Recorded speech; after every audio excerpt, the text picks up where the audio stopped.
자, 여러분 안녕하세요. 황준범입니다. 자, 이번 41번부터 80번까지 세무회계 파트 한번 보도록 하겠습니다. 자, 세무회계 파트는 조세법 총론, 법인세법, 그 다음 소득세법, 부가가치세법 순으로 진행됩니다. 그래서 조세 총론 두 문제가 출제되기 때문에 41번부터 한번 보도록 하겠습니다. 자, 회의관리 1급 문제 41번입니다. 다음 중 조세의 분류 기준과 그 내용으로 옳지 않은 것은 입니다. 조세의 분류 기준, 그러니까 뭐 물건에 대한 세금이냐, 아니면은 사람에 부과하는 세금이냐, 과세의 주체는 국가인가 지방자치단체인가, 그 다음에 이제 직접적으로 납부를 하는 세금인가 아니면은 간접적으로 납부하는 세금이냐, 뭐 이런 의미로 보면 됩니다. 그래서 이에 옳지 않은 걸 자 한번 봅시다. 자, 1번입니다. 조세의 사용 용도가 특정하게 지정되었는가에 따른 분류, 목적세와 보송세다. 그러니까 뭐 목적세, 보통세 뭐 잘 돼 있냐, 그런 부분 맞아요? 그렇죠. 맞다, 이렇게 보시면 됩니다. 그 다음에 납세 의무자의 일적 사항이 고려되었는지 여부에 따라 다른 분류, 인세, 물세. 맞아요, 틀려요? 맞다, 이렇게 보면 됩니다. 3번 과세 물건의 측정 단위에 따른 분류, 그러니까 가격으로 할 거냐 아니면 수량으로 할 거냐, 종가세, 종량세. 맞죠? 그 다음 4번 과세의 주체가 누구인지 따른 분류. 과세 주체는 국가 및 지방자치단체를 뜻합니다.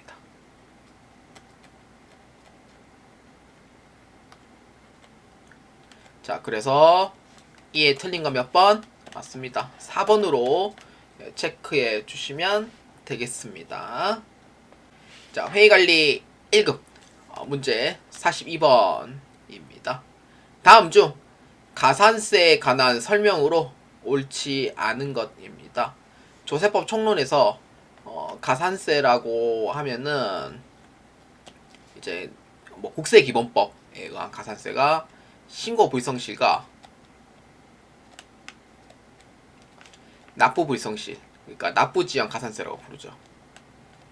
자, 이렇게 해서 두 가지가 이제 분류돼 있고, 나머지는 이제 독립된 세금에 의해서 이제 가산세가 또 따로 분류돼 있습니다. 그렇기 때문에 자, 1번부터 한번 봅시다.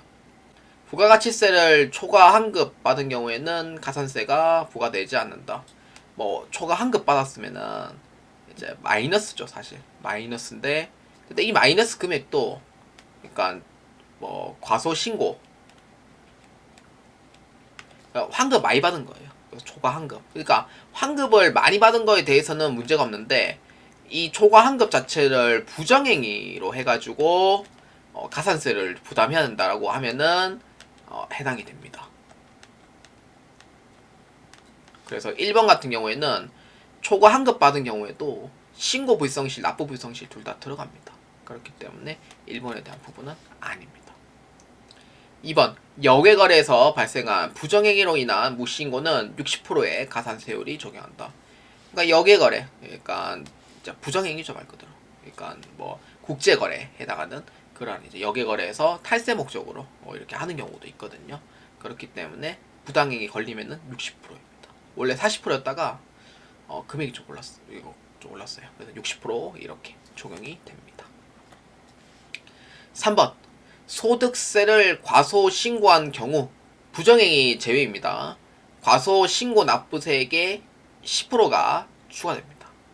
그러니까 과소 신고를 했는데, 그러니까 이때는 10%만큼 세금을 부담해라 라는 의미입니다. 그래서 맞습니다. 4번 법인세를 신고하지 않은 경우 무신고 가산세가 적용된다. 그러니까 신고 안 했죠, 당연히. 신고 안 했으니까 무신고고, 신고를 했는데 잘못됐다 라고 하면은 수정신고, 그러니까 즉 과소신고가 됩니다. 그래서 4번에 대한 부분은 맞아요. 그래서 이에 옳지 않은 건 몇 번? 1번으로 체크해 주시면 되겠습니다. 자, 회의관리 1급 문제 43번입니다. 다음 자료에서 설명하고 있는 법인 세법상 서류는 무엇인가? 입니다. 자, 1번입니다. 기초 잔액에는 정기말 현재의 세무 계산상 유보 소득을 기입한다. 그러니까 자본금과 적립금 조정명세서 을표에 대한 설명입니다. 그렇기 때문에 1번에 해당하는 부분은 자본금과 적립금 조정명세서 을표에 해당하는 부분입니다. 그래서 1번은 아니에요. 2번 단기 중 감소에는 정기말 현재 유보 금액 중 당해 사업연도에 송금 가산 등으로 감소된 금액을 기입한다. 맞아요? 틀려요? 맞는 얘기죠. 유보 금액에서 보면은 이게 그 자본금과 적립금 조정명세서 그 서식을 먼저 보여드리는 게 좀 더 빠를 것 같아요. 자, 이 서식이 자본금과 적립금 조정명세서 을표인데 당연히 이제 유보 소득에서만 기입하도록 되어 있습니다. 그렇기 때문에 기초 잔액이 있고 만약에 감소다 그러면은 뭐 송금 산입이라든지 아니면은 입금 불산입으로 기입을 하죠. 근데 만약에 이제 증가인 경우에는 반대로 입금 산입 그 다음에 송금 불산입 이렇게 되는 거예요. 그래서 이 금액과 마이너스와 플러스 금액을 해서 마지막에 기말 금액이다 이렇게 나오는 거죠. 그렇기 때문에 2번에 대한 설명이 맞다 이렇게 보시면 되겠습니다. 자, 그 다음 3번 단기 중 증가에는 당해 사업연도 세무계산상 입금 가산 유보로 처분된 금액을 기입하고 송금 가산 유보분 마이너스 표시를 기입한다. 단기 중 증가잖아요. 이건 감소나 증가나 똑같이 자본금, 적립금 조정명세서 을표에 대한 설명이에요. 세무조정계산서는 말 그대로 세무조정을 했는 그런 내용인 거고 소득금액 조정 합계표는 이 사항과 해당 사항이 없어요. 그렇기 때문에 3번은 아니고. 그 다음 4번 기말 잔액에는 기초 잔액에서 단기 중 증감 금액을 차감한 금액으로 차기로 이월된 세무 계산상 유보 소득을 기입한다. 다 자본금, 적립금, 조정명세서 을표에 대한 설명이에요. 아까 제가 서식 50호짜리 보여드렸잖아요. 여기 보면은 1번에 대한 설명, 2번에 대한 설명, 3번에 대한 설명, 4번에 대한 설명 다 어디에요? 자본금과 적립금 조정명세서 을표에 대한 설명인 거죠. 그렇기 때문에 2번 외에는요 아무런 관계가 없는 내용이에요. 갑진은요 이제 자본의 이제 증감, 즉 총계를 보여주는 이제 서식인 거고 유보 감소, 유보 발생에 대해서는 보여주지는 않아요. 그래서 갑하고 을하고 좀 잘 보셔야 되고요. 3번, 4번은 결국 아무 관계가 없다라고 보시면 돼요. 그렇기 때문에 이에 해당하는 서류 몇 번? 2번으로 체크해 주시면 되겠습니다. 자, 회의관리 1급 문제 44번입니다. 제조업을 영위하는 주식회사 3일의 제11기 손익계산서에는 이자 수익이 3천만원 계상되어 있답니다. 해당 이자 수익에는 전기에 국내 은행에서 가입한 3년 만기 정기예금 이자에 대한 해당 사업연도 기간 경과분 미수이자 500만원이 포함되어 있습니다. 단기에 필요한 세무조정으로 옳은 것입니다. 그러니까 이자 수익은 수익이라 입금 사항이 돼요. 근데 이자를 이제 미수령 했잖아요. 12월 31일자에. 근데 그 부분에 대해서는 이제 회계 쪽에서는 이제 미수 수익으로 회계 처리를 해요. 근데 세무 입장에서는 미수 수익은 어떤 주의예요? 발생주의 원칙에 의해서 입력을 한 거죠. 근데 세무는 뭐예요? 현금주의로 채택하고 있거든요. 그래서 실제로 현금이 들어오지 않은 부분에 대해서는 입금으로 안 봅니다. 그래서 입금 불산입을 처리해요. 그래서 얼마만큼의 입금 불산입 넣으면 돼요? 맞아요. 500만원이죠. 500만원만큼 입금 불산입으로 처리를 해주시면 됩니다. 그렇기 때문에 이에 옳은 건 몇 번? 3번으로. 자, 회의관리 1급 문제 45번입니다. 다음 중 입금 및 입금 불산입에 관한 설명으로 옳지 않은 것입니다. 입금은 수익으로 보되 입금 불산입은 세무상 수익이 아니죠. 그 부분에 대한 설명입니다. 자, 1번부터 한번 봅시다. 입금 불산입으로 규정하고 있는 것은 제외하고 원칙적으로 법인의 순자산을 증가시키는 거래는 입금에 해당한다. 그렇죠. 입금 불산입 규정하고 있는 거 제외하고 원칙적으로 수익이다. 그러면은 우리의 순자산을 올려주는구나 라고 생각을 해서 입금 산입에 해당한다 라고 하면은 맞는 표현이 됩니다. 그래서 1번은 맞고요. 2번 기업 회계 기준에 따라 감자 차익을 장부의 자본 잉여금으로 계상하는 경우 세무 조정은 불필요하다. 뭐 기업의 기준도 올바르게 했고 뭐 세무 쪽도 올바르게 했으니 그거에 따른 조정은 필요 없다라는 의미가 돼요. 그렇기 때문에 2번에 대한 부분은 맞습니다. 3번 자산 수중 이익 중 이월결손금의 보호 전에 충당된 금액은 입금 불산입으로 세무 조정한다. 본래 자산 수중 이익의 원칙은 입금 산입인데 결손 보전에 충당하는 경우에는 입금 불산입이 되어버립니다. 그래서 자산과 부채에 대한 변동상이 없기 때문에 이는 기타로 소득 처분을 하도록 되어 있고요.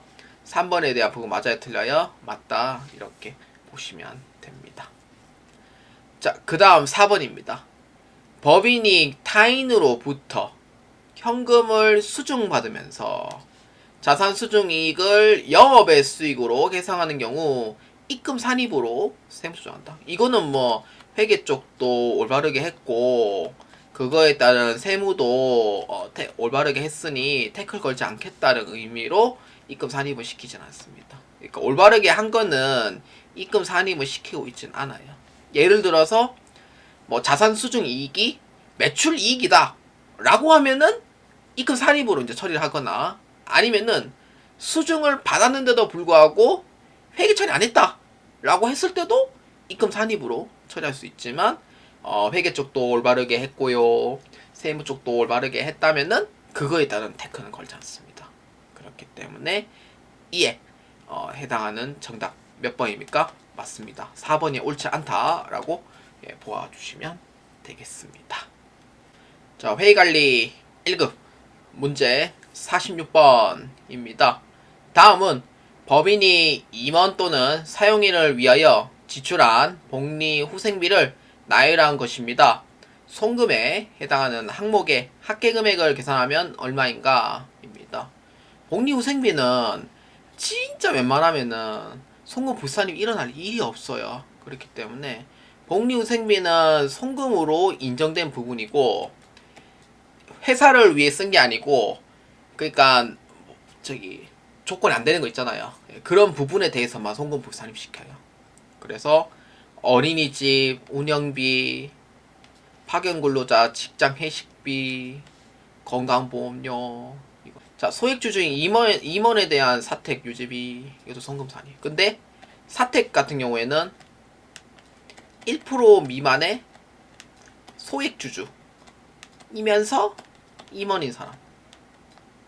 선생님, 임원은 본래 사택 안 되지 않나요? 그러니까 소액주주, 그러니까 이제 1% 미만의 소액주주, 그 다음에 뭐 이제 그런 부분에서는 복리후생비 해가지고 송금 산입이 가능해요. 그렇기 때문에 4개를 다 더하면 얼마? 550만 원이 됩니다. 그래서 이에 해당하는 정답 몇 번? 4번으로 체크해 주시면 되겠습니다. 자, 회의관리 1급 문제 47번입니다. 다음 중 법인 세법상 업무용 승용차 관련 비용에 관한 설명으로 옳은 것은 입니다. 자, 1번입니다.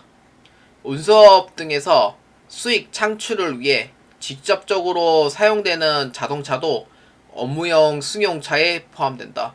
맞아요.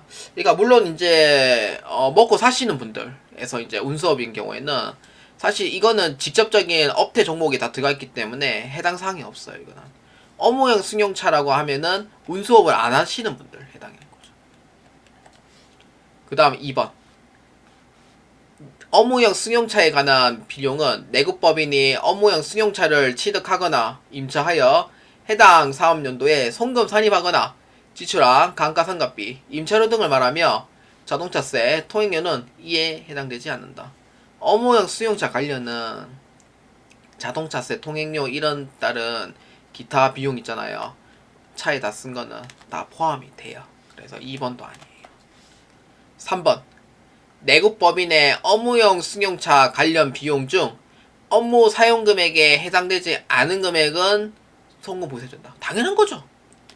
업무용 승용차는 업무에 쓰라고 줬더만 개인적으로 쓴 건 당연히 송금 보상이 때려야 되는 거예요. 그렇기 때문에 3번에 대한 부분은 맞는 거고. 4번.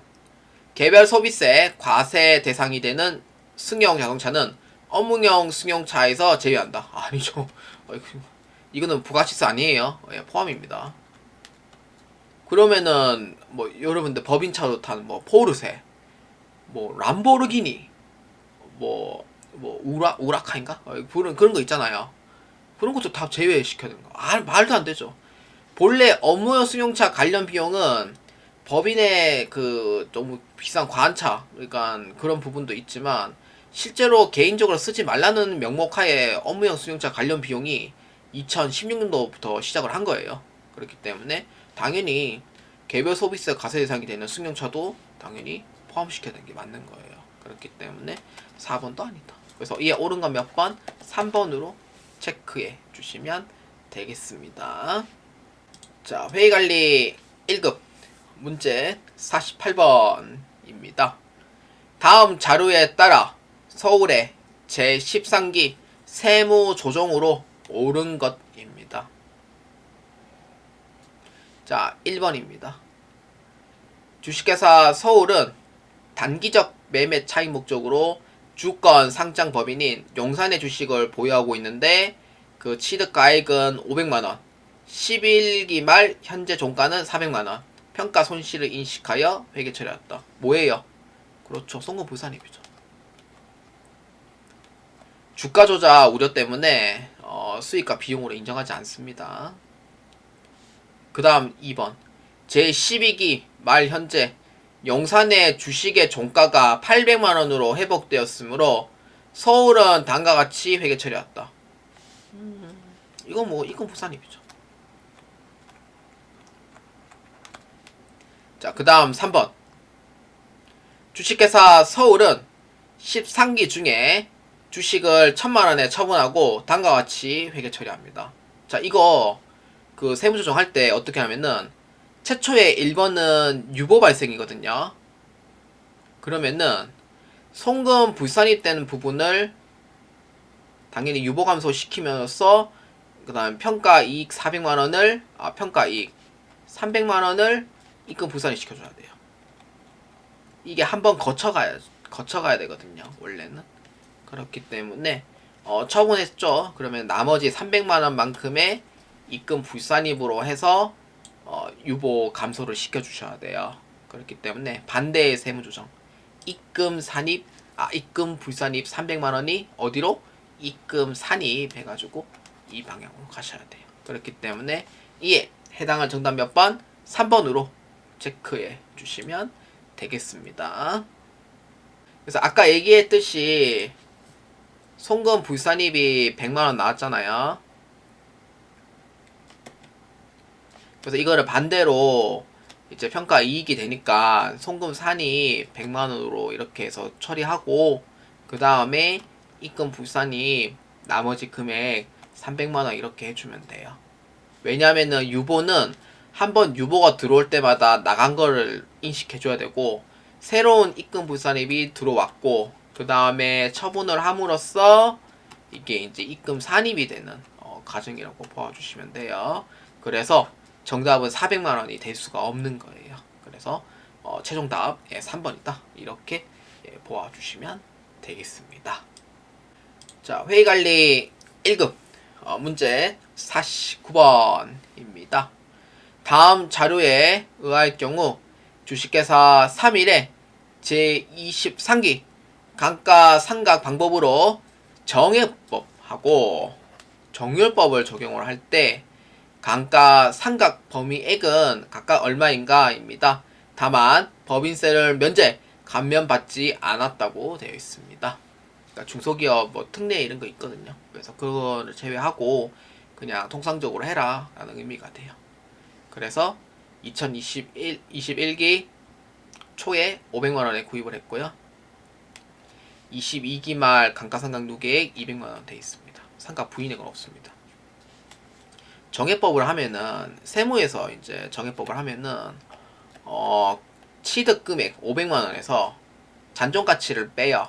근데 잔존가치가 없어요. 원래 세무에서는. 그렇기 때문에 나누기 내용연수만큼 나눠주면 되는 게 끝이 아니고 본래 이 과정 안에서 전기 자본적 지출하고 그 다음에 단기의 자본적 지출을 포함시켜줘야 돼요. 특시상각 의체 당연히 포함이죠. 그래서 이런 상의 내용연수만큼 나눠주면은 되고요. 5년 이렇게 되고 0.2죠. 그래서 상관없습니다. 이렇게 해주면은 매월 100만원씩 상각이 되는 세무상 금액이 되는 거예요. 이렇게. 그럼 정해법은 1번, 2번이 100만원 돼 있고, 그럼 정률법은 어떻게 돼 있냐? 정률법은 내가 취득한 금액 500만원에서 상각 누계액만큼 빼주는 거예요. 얼마? 200만원씩 빼져 있는 상황이죠. 거기에 플러스 단기의 자본적 지출을 더해주고요. 그 다음에 플러스 전기의 상각 부인액을 더해줘야 됩니다. 정률법은 전기 상각 부인액을 더해주고 대신 전기의 자본 지출은 포함시키지 않아요. 그래서 거기에 곱하기 정률만큼 계산해주면 돼요. 이렇게. 그러면은 이렇게 되는 거죠. 300만원에서 곱하기 0.45 해주면 돼요. 얼마? 135만 3천원이 됩니다.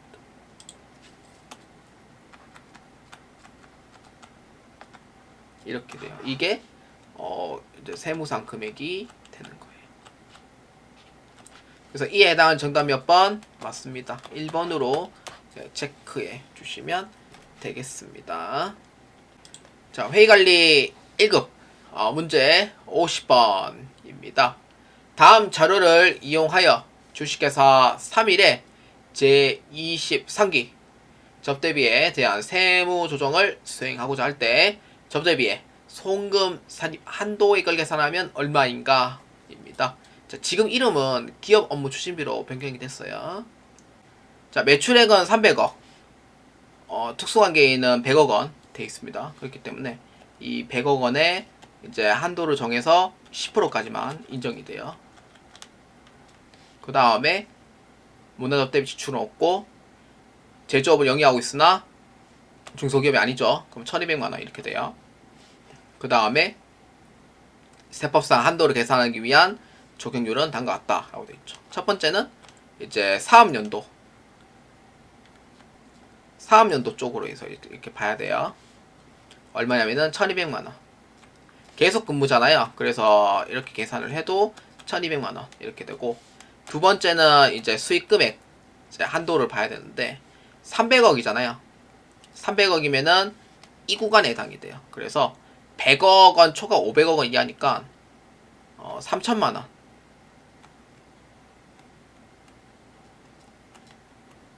플러스 100억 초과분 얼마? 200억. 200억 넣으면 되는데, 근데 특수관계 100억 있으니까 그거 빼고 100억에 1000분의 2만큼 넣어주면 돼요. 그럼 2천만원 나올 거예요. 그 다음 플러스 특수관계인. 특수관계인은 100억이고 거기에 똑같은 적용률을 해주면 돼요. 1000분의 2. 근데 만약에 특수관계인이 80억이라 하더라도 그 적용률에 똑같이 잡아주셔야 되고요. 거기서 10%만큼 잡아주시면 돼요. 그러면은 이렇게 계산이 돼요. 100억이죠? 얼마냐면은 2천만 원이 돼요. 두 개 합치면 5천만 원. 그 다음에 밑에 것도 똑같이 2천만 원 해서 이제 계산이 되는 거죠. 그래서 5천만 원이고, 그 다음에 2천만 원에서 특수관계 10%니까 200만 원. 그래서 5,200이 돼요. 그래서 5,200. 그 다음에 사업연도 1,200만 원 더해서 얼마냐면은 총 6,400이더라. 이렇게 이제 보시면 되겠습니다. 그래서 이에 해당하는 정답 몇 번? 3번으로 체크해 주시면 되겠습니다.